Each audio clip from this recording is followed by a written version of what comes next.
Oh, g'day mate, 40 here. Don't really like what... Whoa, totally out of balance.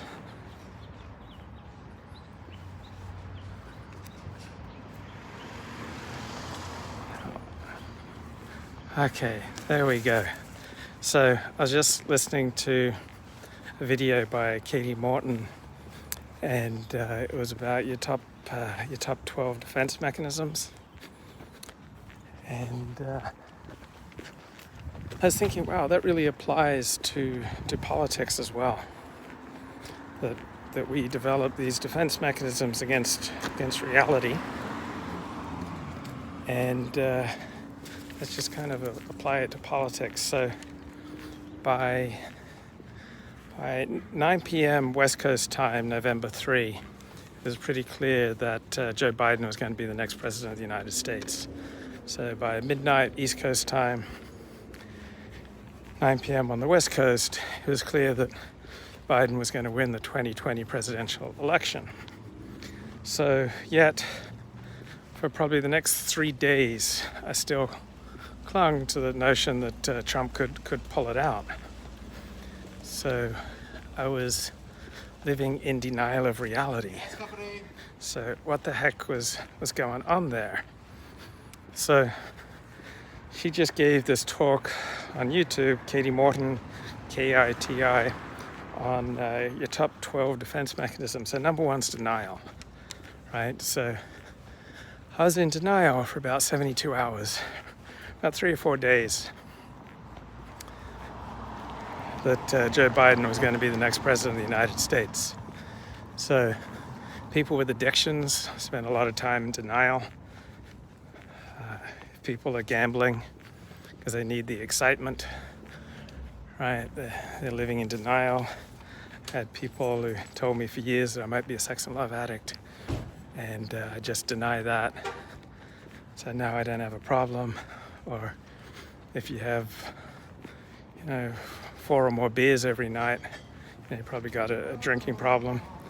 But you might say, oh no, I don't have a problem. So denial is probably the number one defense mechanism.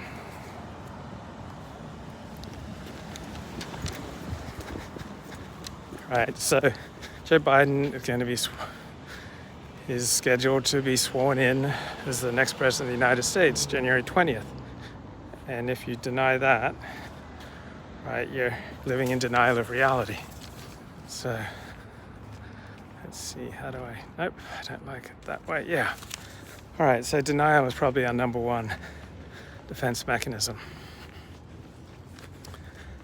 Still getting the hang of this digicam, so it's not quite as I would like it right now.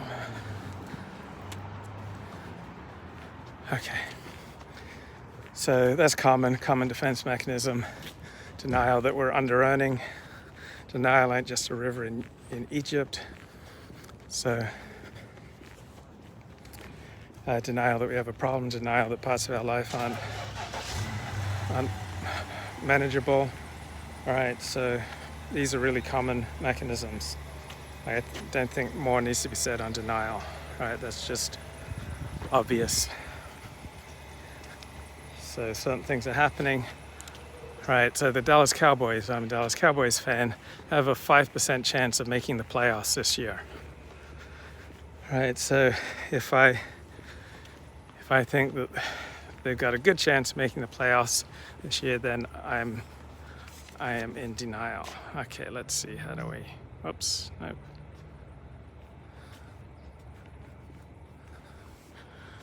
Whoa.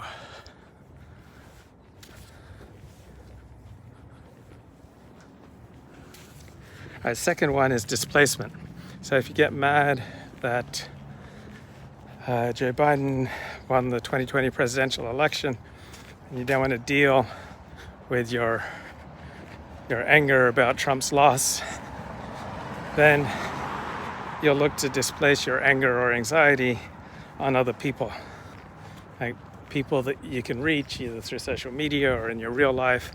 You don't want to sit there with your anger and rage So you'd rather displace it onto other people. So all defense mechanisms are ways that we can bypass feeling upset or anxious, right? Nobody likes to feel anxious. Nobody likes to feel upset. So through denial, we get to avoid feeling anxious or upset. What the heck is going on there? So defense mechanisms are unconscious. Like, we don't consciously choose to be in denial. We don't consciously choose to displace our upset on other people. Yes, this is Beverly Hills, bro. In the big city. Right, so all these defense mechanisms, they're unconscious ways that we seek to avoid feeling anxious or upset. So the most common way is denial of reality. Another common way is displacement. We take our anger and anxiety and we turn them onto other people. A third common defense mechanism is intellectualism. So instead of taking time to mourn that Trump lost the election, we might spend a lot of time on One American News or Newsmax, try to intellectualize away reality or try to intellectually find ways of dealing with reality instead of taking time to mourn, to grieve the Trump loss. So I think I did most of my mourning prior to the election, with the polls showing that Biden had a 90% chance of winning. I think in the days running up to the election, I did most of my mourning then. So I've also been accused of a lot of intellectualization instead of taking the time to feel what's wrong.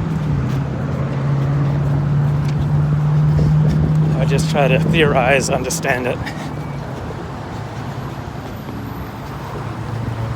So again, unconscious defense mechanism. I don't choose these defense mechanisms. What's the rush? Well, when you see a walk sign, you take it. Crossing streets is very hazardous in Los Angeles. A lot of pedestrians get hit. Okay, here we go. All right.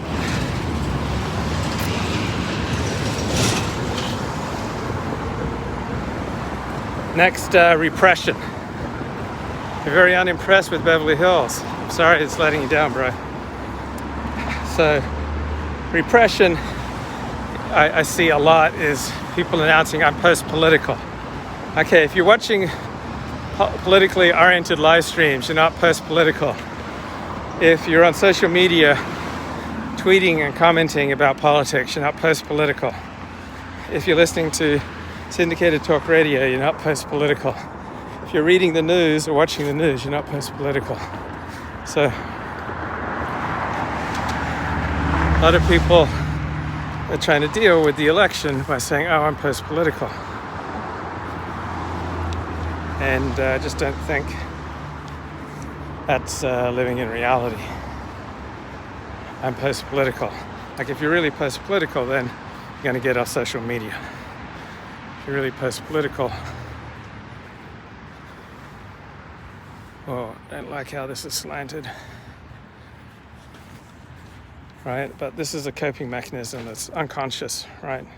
Saying I'm post-political.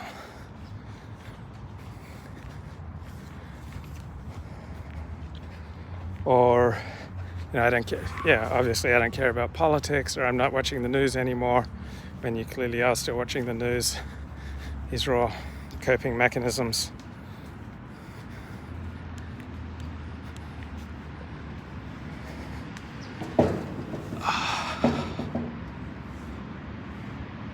Come on, man.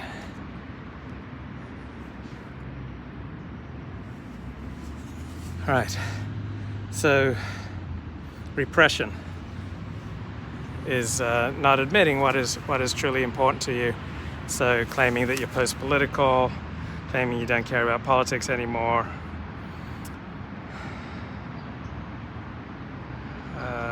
Another repression is believing that the Democrats won't be taking the presidential office in 2020. All right, that's repression of reality, denial of reality.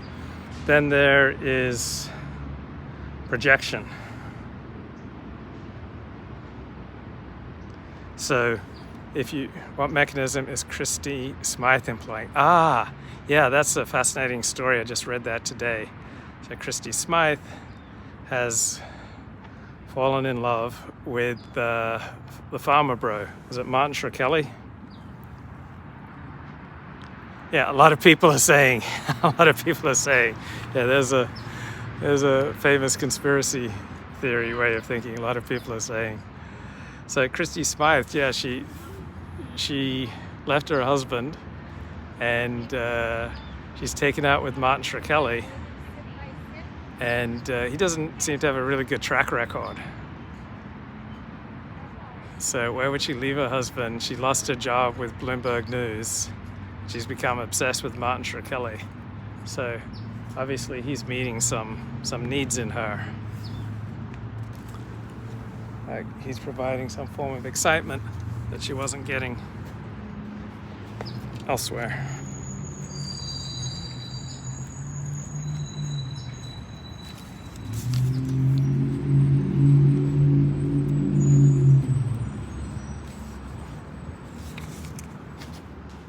Come on, man. No. Okay.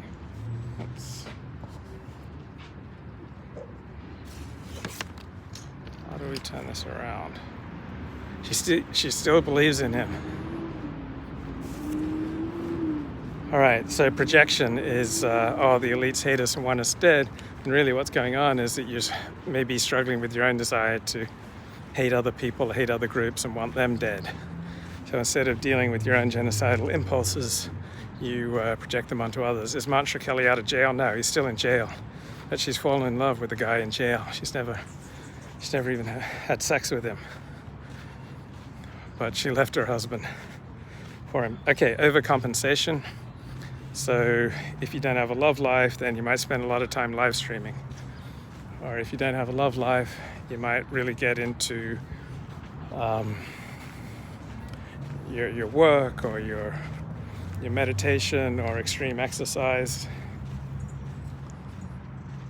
First weekend after Election Day, it was obvious to me that Biden had it locked in. Martin wishes Christy well on her future endeavors. Yeah. Well, that should make her happy. Who's not going to be pleased by that? And then there's regression. So that's when we regress to childhood. We take up, say, name calling. We take up throwing tantrums, either in real life or on social media. So again, more ways of unconsciously deflecting reality. So all these defense mechanisms, they're unconscious. We're not consciously choosing to be in denial. We're not unconsciously choosing to reject reality. And then there's reaction formation. That's a new one. So reaction formation.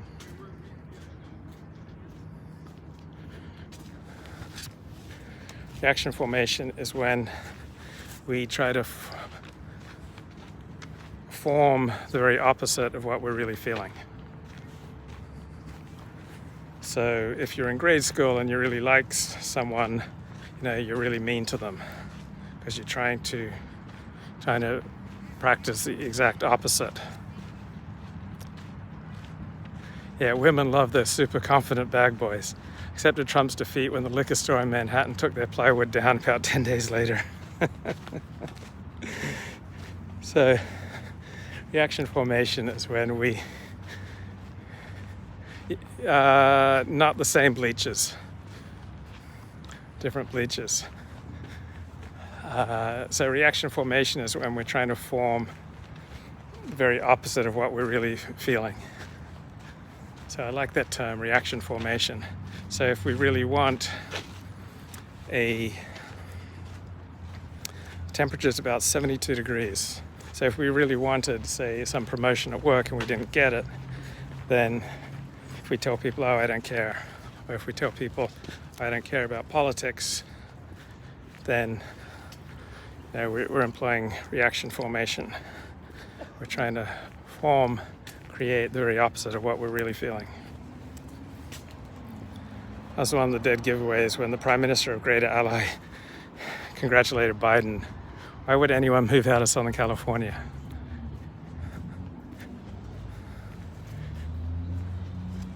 Man, I'm having a problem with this gimbal. Got a lot to learn about how to use it. Yeah, 72 degrees, that's the sweet spot.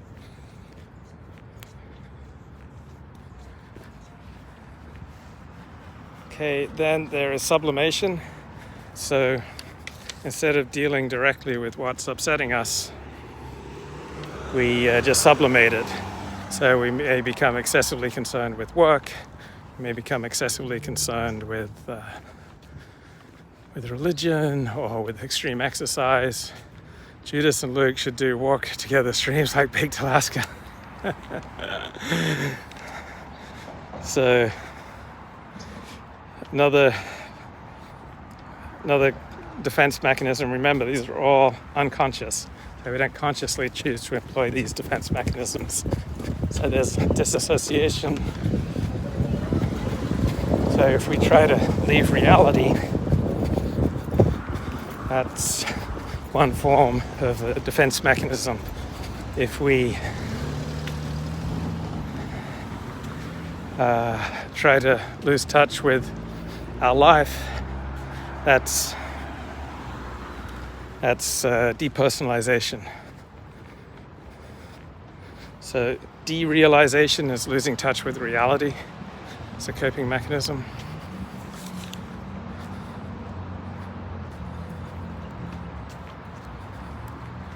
Come on, man.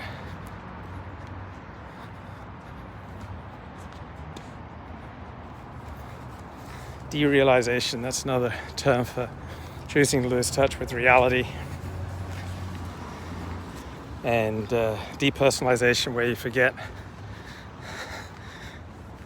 try to forget about your own humanity. So when I was with Kendra Jade, she'd tell me, you know how porn stars say that they weren't abused as children? Well, it's not true. Pretty much all of us were abused as kids. So Kendra Jade, when she was sexually abused as a kid, she learned to disassociate from her body. So that's the way of saying depersonalization. So I noticed with a lot of people that they're present with our conversations, and other people, they kind of drift in and out of our conversations, not really ready to handle reality.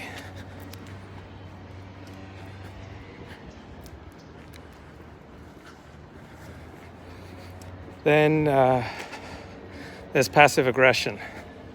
So we're really upset about something, but we're not really willing to confront what we're upset with. So we just become passive aggressive. Just make life miserable for people around us without actually confronting what's really going on.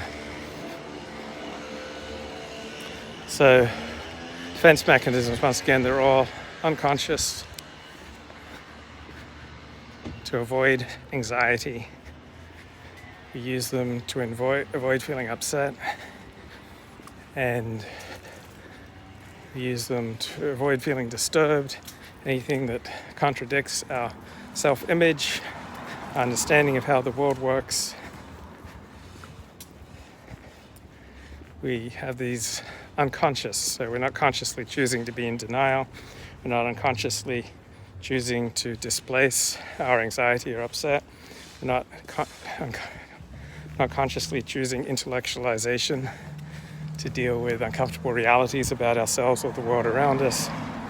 We're not consciously choosing projection to project our pain or upset or anxiety onto others. We're not consciously choosing overcompensation to distract ourselves from gaping wounds in the reality of our life by just overachieving in some other area of our life, or neglecting attention that perhaps needs to be paid. We're not consciously choosing reaction formation. That's where we formulate a brave front. It's very opposite of what we really feel. And we don't consciously choose sublimation. It's where we take something that bothers us, makes us anxious or frightens us, and we turn it into a distraction activity, such as extreme exercise or extreme religiosity or extreme amounts of work, extreme amounts of live streaming.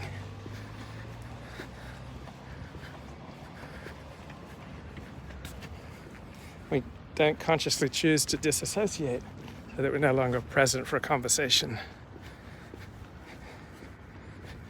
You don't consciously choose to leave reality, so that it's called derealization. We don't consciously choose to kind of check out from who we really are.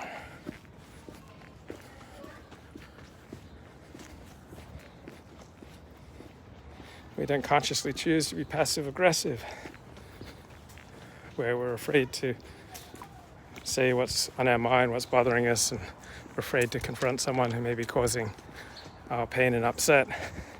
So we just do it obliquely.